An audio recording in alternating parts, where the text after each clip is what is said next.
Well, the candidate who has soaked up the lion's share of the attention in this campaign kept at it this week. The question of whether Donald Trump would or wouldn't attend the Fox News debate became a kind of soap opera. As we all know, he didn't, which he admits is a big gamble just before the caucuses. But last night we spoke with Trump in his first Fox interview since the debate. He was down the road about 2 hours at a campaign event in Davenport. Mr. Trump, welcome back to Fox News Sunday. I want to start with that new Iowa poll. 3 weeks ago, you were trailing Ted Cruz by 3 points. Now you're leading by 5 points. I guess the question for you is, how come? Well, we had a great week and maybe even a great couple of weeks in Iowa. We've been here a lot. I have a fantastic relationship with the people of Iowa and the Evangelicals and the Tea Party, and we really have done a lot of work in Iowa, and I've gotten to know a lot more people. And, you know, I've known the folks here for a long time, but we really, there's been some very special things happen over the last 2 weeks, Chris. Now, 29% of people in the poll say they disapprove of your decision to skip the debate. What do you want to say to voters in these final hours before the caucuses who may feel that you snubbed them by not showing up at the one debate to be held here in Iowa? Well, you know, you love Fox, and so do I, and I get along great, and I have great respect for Roger Ailes. But what happened is they put out a press release that was very nasty. It was taunting, and it was just not appropriate. Wait. I don't want to get it. I don't want to get into that. I'm just saying, what do you want to say to voters who feel that you snubbed them? Well, what I'm saying is you have to stick up for your rights. And in the meantime, I raised $6 million for the veterans, which is very important. And you have to stick up for your rights. You can't let people do that to you. And just like if I were running the country, I'd stick up for our country. But you can't let people do that. And frankly, I had a very successful evening. We had a tremendous overflow crowd. And we raised in 1 hour, Chris, which I think you're very happy about, for the vets, we raised $6 million. So I was very happy about that. It was a great thing. It was a great decision. And we'll do it again sometime, Chris. Okay. Ted Cruz, who I suspect you're familiar with, says the real reason that you skipped the debate is because you want to hide your liberal record from voters. Here's Mr. Cruz. He doesn't want to debate cronyism because Donald supported President Obama's TARP bailout of the big Wall Street banks. Donald supported President Obama's stimulus plan. And if you can't debate the issues, the only thing you have left to do is toss insults. Senator Cruz says, Mr. Trump, that you're trying to hide your support for the bailout and the stimulus. You're trying to hide your record from voters. Chris, I'm not trying to hide anything. I was a businessman. I had many different feelings about many different things. And by the way, in business, as you know, you have flexibility. You can do many things many different ways. What I am very sure of is that Senator Cruz has hid the fact that he had major loans from Citibank and Goldman Sachs that he didn't put on his personal financial disclosure form. That's called hiding a record. I wasn't in politics when I was coming up with different views. Nobody even asked me my views, frankly. I was a businessman. My views didn't matter. I'm not a politician. Now, for the last 7 months, I've been a politician. But what I can tell you is that he's got a situation where he didn't disclose Goldman Sachs, he didn't disclose Citibank on his personal financial disclosure form. He didn't disclose to a lot of people the whole thing where he was born in Canada, which probably makes it so he might not even be able to run, according to many, many constitutional scholars. And he said he didn't even know he was a citizen of Canada until 15 months ago. So give me a break. He shouldn't be mentioning me. Here's a couple of things. He didn't know he was a citizen of Canada. Give me a break, Chris.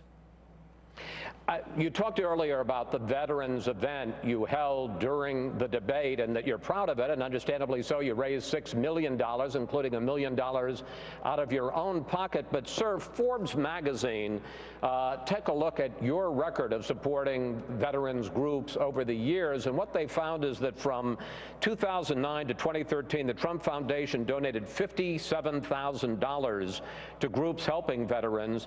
But over the years, they say that you gave at least twice that, somewhere between $100,000 and $250,000 to, of all things, the Clinton Foundation.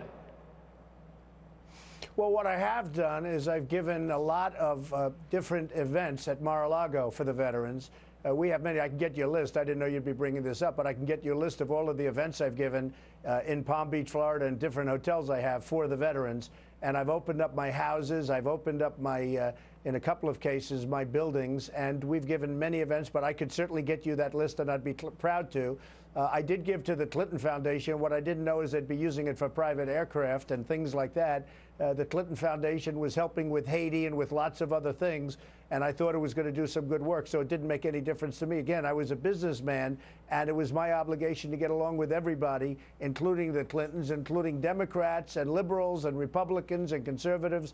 As a businessman, I had an obligation to do that, Chris.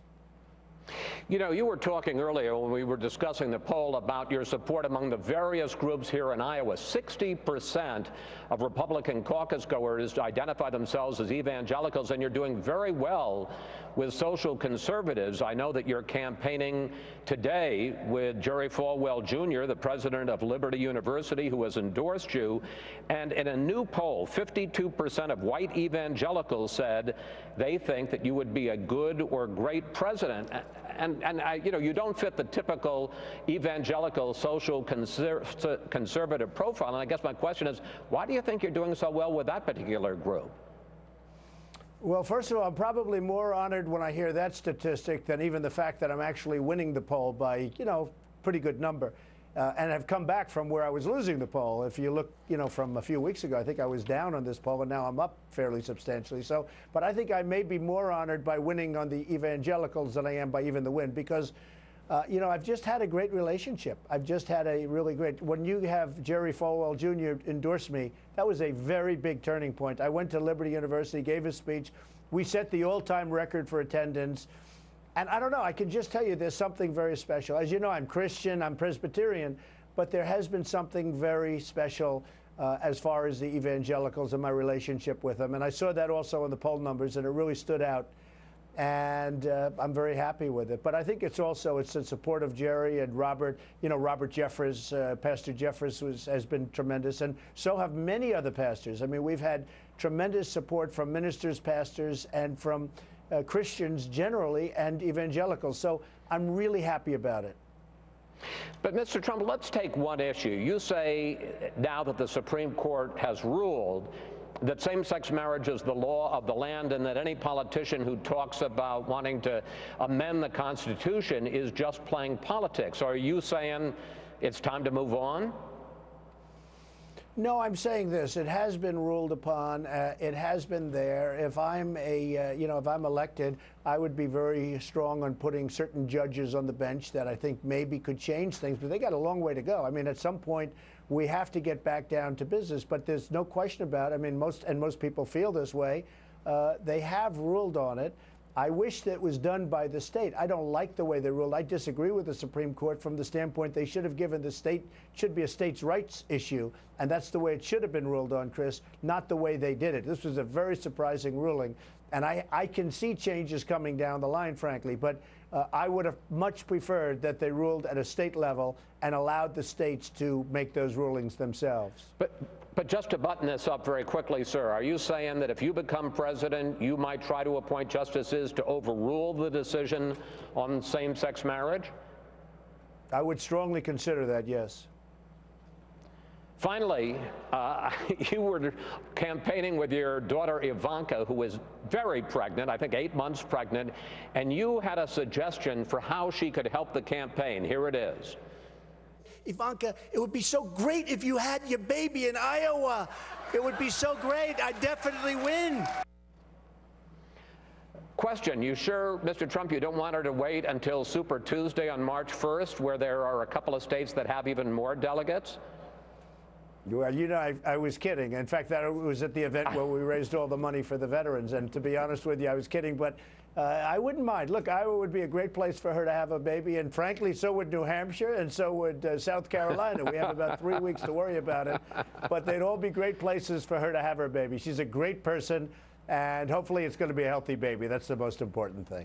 I was going to say, too bad she's not having triplets. Mr. Trump, thank you very much. We'll watch what happens on Monday night, and we'll see you next week in New Hampshire, sir. Thank you very much. I appreciate it, Chris.